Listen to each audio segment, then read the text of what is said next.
So here we are with all the pieces, parts ready to assemble. You know, one thing that I realized I forgot to mention, simply because it's in a previous video that I did, but not in this one. And if you hadn't seen the previous video, you might be wondering, how did you mill out these pockets? Well, you know, as I mentioned in the other video, you know, I've had shoulder surgery, so it's like I couldn't just sit there with the wheels and crank stuff on the mill, plus it would take forever. And I thought, hey, what a great opportunity to get into the world of I'm breaking into 3D printing and CNC engraving, routing, machining, whatever you want to call it. So I did buy a CNC router, and you know, this was the first thing I did. Now, if I had a little bit more experience with the thing, then I probably would have done all the pockets, all the holes, everything. But you know, I just wanted to mill out these pockets. These holes were easy enough to drill on a drill press, and then I, of course, went and with a file. They're you know, they're made by hand, so it is what it is. It has that lovely homemade rustic touch, but this is actually quite a bit more advanced than this is in a couple of ways, and I'll show you that. But here we are, we're ready to assemble it, so let's go ahead and put the thing together. You'll notice a 1 and a 5, and these, I actually took the time and legitimately stamped these things. Let's see if I can get focus on this as I bounce the camera.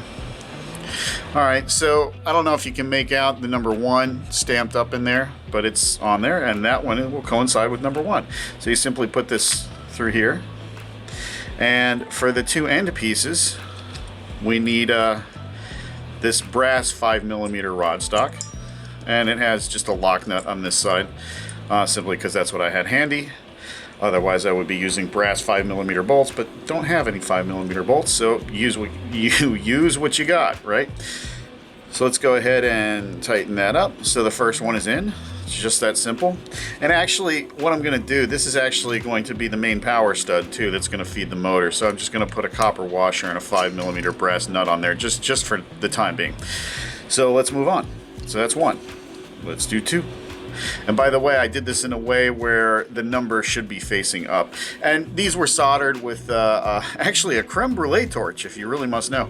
Kind of similar to the butane lighters that you saw in my other video about soldering with a butane lighter. This is not something you'd want to try to do with soldering iron or you know, even a soldering gun. This is just, they're just too massive. This is 1 inch by almost 1 1/4 by 1/8 inch thick. It's just heavy.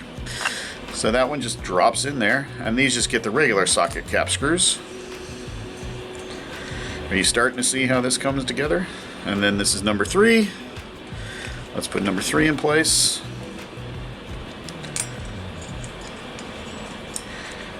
Number 4.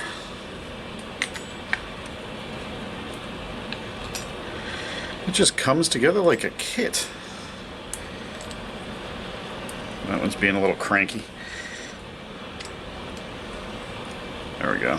Just might have had some junk in the threads. Well, while we're here, let's go ahead and snug up these other 2. And then number 5. Number 5 is in place. Same deal as number 1. This is a power stud because, you know, basically what we've done here is we have combined both sets of battery packs. And that shall become clear very shortly. Bocephus. I don't know why I used that name, but we used it quite a bit. So let's go ahead and just snug this up just a little bit. These don't have to be super duper tight. Just snuggish, snuggy. Alright, so that goes there. And by the way, this strap, this is kind of a neat trick. So this strap I actually made out of 1/2 inch copper tubing. I didn't have any strapping material that was the right thickness. All I had was 1/8 inch thick, which is way overkill and be painful to bend and whatever. So this is actually 1/2 inch copper tubing that I just beat flat and annealed it and beat it flat again. And there you go. Perfect. Beautiful. Can't even tell that this was a piece of tube. Bus bar. So we'll put this, screw this on here. And it sits nice and flat and plenty of contact. Way more surface area than 4 gauge cable, which is the power cable that we're using. And there you have it. I assume this is an 8mm nut. I haven't actually checked it, but it does appear to be the case. So there you go. So that's the way this assembly works. Now let's take a look at it from this perspective real quick. So you can see, and this is just a EC5 connector that I was using to test the fit of all these connectors. I actually did shape them so these only go in one way, and that's this way.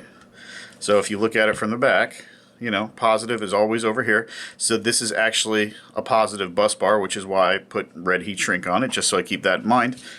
And yeah, it's basically, you know, it fits in on each one of these guys, just slides right in, and they, you know, they got a pretty good grip, but they fit nicely, as you can tell. That one's a wee bit snug, but hey, in fact, I may want to tweak that a little bit. I tweaked them all, but then every time you assemble it again, you find a different one that's not quite right where you want it to be. So let's just check them all. So far, they're all pretty good. This is the stiff one. I may want to, and it always seems to rub in the same place. I may just want to take a file and touch that up a little bit, but since it's just plastic, it doesn't really take that long. But you can tell there's a good amount of force involved in these because you can see the camera shake, I'm sure. Okay, so yeah, so really it's just this one is being challenging, let's just say. Let's try it with an actual battery.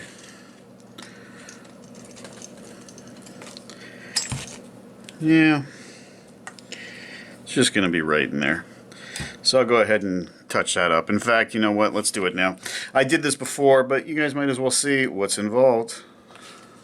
When making bespoke handmade items, such as this power brick, occasionally there's tweaking that's necessary. Like there is right now. So let's see if I've got some sort of a file handy that will fit in there. For some reason I bought a 12-pack of these Nicholson files. I don't know why. I guess because it was a really cheap price, but I think this is going to work beautifully right here. So we just want to just work it through like this. It's not going to take much.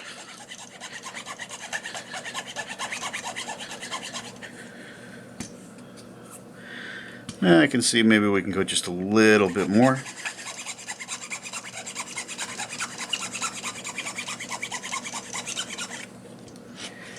Alright, let's try that on for size. Blow the extra plastic out. You can tell that this thing is pretty well overbuilt. I mean, it really is. But when you're dealing with this kind of power, safety, I guess, is always important. Otherwise, I would have just drilled big holes and, you know, been done with it. Let's see if that was enough. Yep, that's all it took. Now it's definitely happier. Okay. So that's it. That's how you tweak them. That's how you make this thing. So the next step is going to be to put this thing in the power box. All right, this is the inside of the power box, also known as the center console in the car now. This is probably the best look you're ever going to get at it. So just to explain what's going on here, this is the control circuitry. Basically, all it does is switch from this servo controller to this servo controller. I don't know if you can make this out, but this is labeled base. This one is labeled full power. That's how it works. What we have here is these are a couple of rocker switches on the front panel. The top one here is to turn power onto the control circuitry, and the bottom one is reserved for either chargers or cooling fans. Haven't decided yet. So the other thing you'll notice is that you have this push button right here, which is a momentary push button switch, and basically it's got two wires coming off of it. And the idea here is that this is it goes through this power resistor to charge up the capacitors in the ESC and the capacitor bank that I added.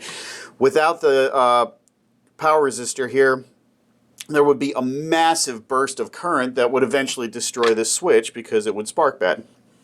So speaking of this switch, this is a switch that's supposedly rated for 1400 amps. This is a marine cutoff switch, but this is how we turn the thing on and then off. And of course there's holes for the cables and stuff there, but you know, you can picture it. You're cruising along, there it is. You want to turn it on? It's just that simple.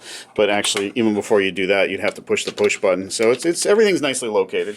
So anyway, so let's bring in our little power distribution brick, which is here.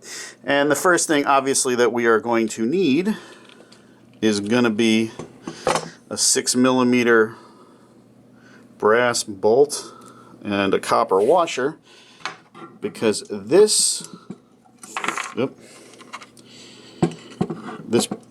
bus bar thing that we made will bolt right into, let's see, it's a tight fit, but not an undoable fit. There we go. Okay. So this should line up reasonably close.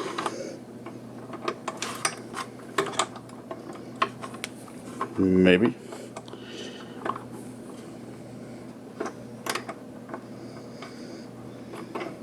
There we go.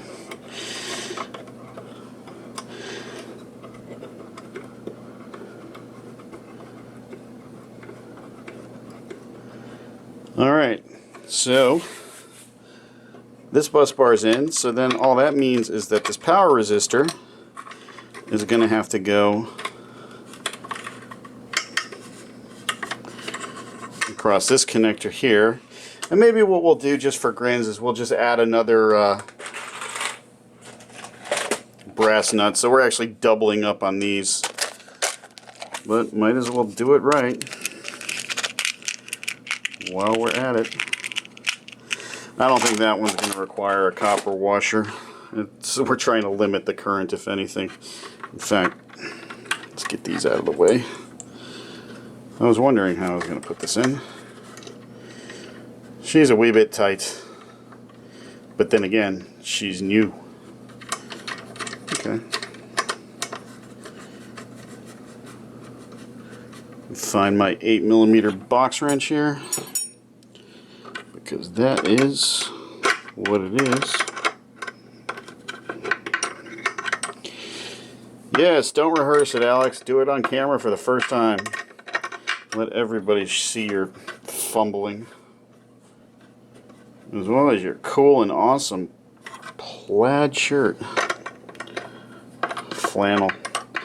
Straight from the 90s. Eddie Vedder would be, well, probably humiliated by now, I would assume, but you never know. Let's see. Yeah, let's just leave a wrench in there with all that power flying around. What's 1,000 amps between friends, right? I'm going to call that good. Certainly good enough for the time being. Put these quick connects back on. So there you have it. Fundamentally, this is it. So what will happen is I'm still going to have to solder a little eyelet onto here. The big heavy-duty power cables will come in through these holes here at the bottom, and I'm going to crimp on heavy-duty connector to it, a battery lug basically, which is then going to go on this brass bolt down at the bottom, other side of the switch, and come out, and that's basically going to be it. And if that doesn't work, there is a cross hole drilled here, so I could just literally put the cable into that cross hole and tighten up this screw. So the other one is going to go on the same sort of lug. I don't know if you can quite make that out. And it's going to go here. This is the sense ring for the ammeter that we use, so that's got to go across one of those wires, probably this one, I would gather. And that's basically it. That's how it's going to work. So let's go ahead and populate this thing with the batteries and make sure everything fits and, you know, there's no explosions. Hey, if there's a short, we're about to see it. Isn't that exciting?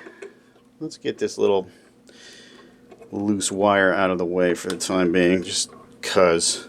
You know, if I was smart, what I would do would be to put some gaffer's tape across the back of that. You know what?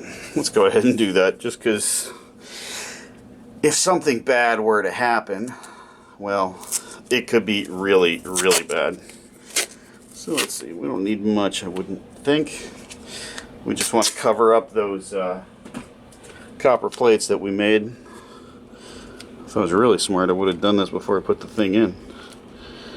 But, you know,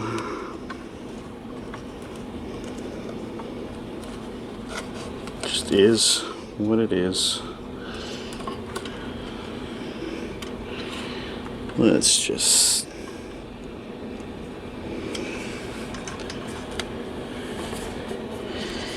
Yeah, something tells me that ain't gonna work. Two issues with this. One, too long. Two, really is kind of too tall, actually. But that's the beauty of gaffer's tape. We can... It tears better, cleaner, and easier than duct tape once you get the hang of it anyway. Alright, let's try this.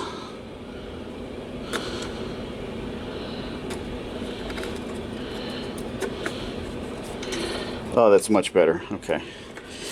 Alright, so basically, those copper bus bars are now protected. Alright, now let's stack it full of batteries. Now I feel a bit better, especially now that we have the safety.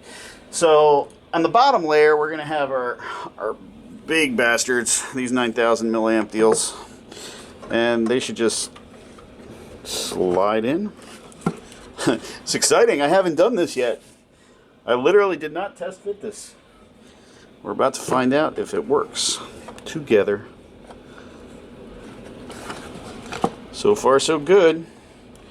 You know what? These cables are intentionally different lengths with the idea that the ones that are longer are towards the edges. So that would be like this, I believe. So again, these are the 9,000 milliamp hour batteries.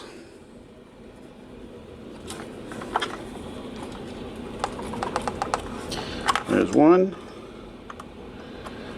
It's impossible to put these in a way where they'll short or backwards or something, which I do feel better about. Not gonna lie to you guys. I'm going to probably end up moving this circuit because it's just in the way. It doesn't seem to matter. It doesn't seem to matter what I do. It's always in the way. Alright, so that's our first bank. And then we're going to go with the original batteries, these 6,000 milliamp hour batteries, which if you remember in a previous video where we hit 22,000 watts, we did it on these guys. So these are clearly kind of ballsy in and of themselves. But let's go ahead and start populating.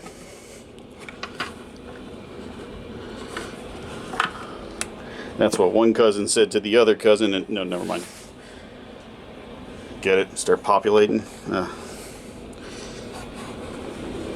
Can you tell I'm getting excited? My jokes are worse. Alright, we have almost a complete, what I would call, death brick. And you'll notice, actually, I was going to screw this thing in, but it's such a tight fit, and with the bus bar and everything else, it's not going anywhere. So for the time being, until we decide that this is the way we want to go, I think we're just going to leave it the way it is. Well, now why is that one being difficult? Of course, the very last one. Isn't that always the way? And I know what's there. It is. I was going to say, I know what it's hanging up on. So there you go, ladies and germs. The death battery. 1,500 milliamp hours of 60... Let's see, actually, I don't even know where the battery charge is at. But I can tell you what's going on right now. If one of these batteries is less charged than the battery underneath it that it shares its parallel connection with, it's being charged. That much we do know. Let's see what kind of power we're looking at here, fellas. And the one lady that may be watching. 62 volts right now.